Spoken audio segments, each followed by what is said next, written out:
What's happening, guys? It's Abhinav from PhoneBunch, and this is the new Coolpad Cool Play 6, packing 6 gigs of RAM, Snapdragon 653 and Android 7.1.1 Nougat on top of that. Now yes, in terms of design, this one is quite reminiscent of the Cool One Dual. In fact, shares quite a lot with that phone. Now inside the box, you'll get a charger.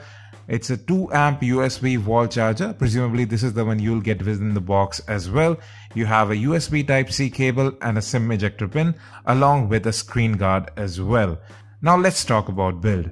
On the right of the phone, you have the volume rocker and the power button. Both are very sturdy and they do offer good feedback. This is not necessarily a very thin device. It does seem a bit bulky because you have a massive 4000 mAh battery inside. Now at the bottom, you'll find the speaker, USB Type-C port. On the left, you have the SIM tray. Now this is a dual SIM smartphone. However, you cannot expand storage. You do get 64 gigs of internal storage though. And thankfully, at the top, you also have a 3.5mm headphone jack that hasn't been removed.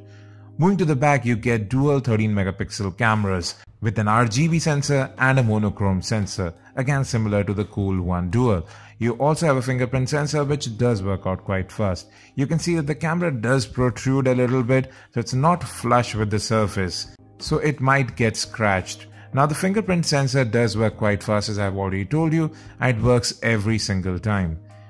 Getting to the front of the phone, you can see those black bezels. That is the first thing you will notice. The display here is quite sharp. It's a 5.5-inch 1080p IPS panel. The viewing angles are quite wide. The color production seems good too, but you cannot ignore those bezels. It's 2017 now. Now, as with most phones in the sub 20k segment, it's all about the cameras. You get dual 13 megapixel cameras here.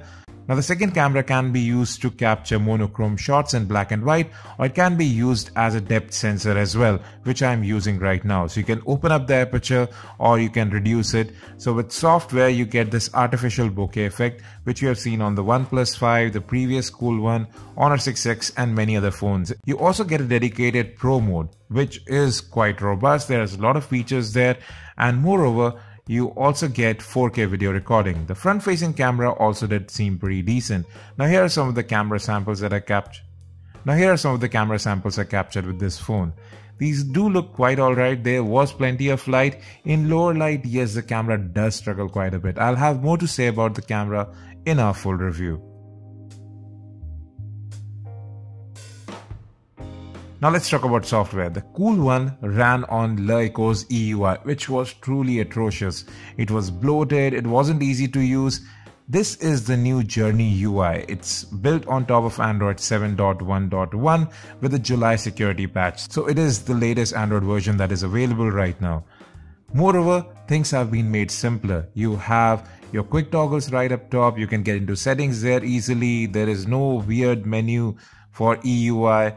And even the recent apps tray has been made very easy to use. You get about 50 odd gigs of storage on the phone when you get the device, and 4 gigs of RAM were free while I was using it. So that's again pretty good. Not much bloat there.